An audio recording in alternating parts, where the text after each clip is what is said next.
بغيت نبدا الميزانيه ونحسب حتى انا المصاريف ديالي، ولكن شحال قدني الحسب، انا الحساب كيخنقني وكيعييني. شحال من واحد كيقول ليه راسو هاد الهضره وما كيبداش وكيبقى في بلاصتو والايام كدوز. وحتى انا في واحد الوقت ما كنتش كنقدر نحسب، ولكن نهار قررت وبديت كنحسب تعرفت على راسي اكثر، واكتشفت انني كنت كنخسر فليساتي في شي حويجات اللي كنت باغاهم ماشي محتاجاهم، وكنت يحسب ليا انني كنت محتاجاهم.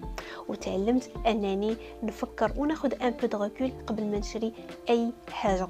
والاهم من هادشي كلشي، فهمت ان الهدف هو ان الانسان يحسب المصاريف ديالو في واحد الفتره وواحد المرحله في حياته، باش يطلع لمرحله واحده اخرى اللي ما يحسبش فيها بزاف ويقدر يتعامل مع فلوسه بكل حريه وبكل عقلانيه. بدا حتى انت تحسب المصاريف ديالك لمده ديال شهرين او 3 شهور، ورجع جلس مع راساتك وحلل هذوك المصاريف، وغادي يبان لك شنو هما الحويجات اللي غادي تقدر تنقص وشنو هما الحويجات اللي غتقدر تزيد.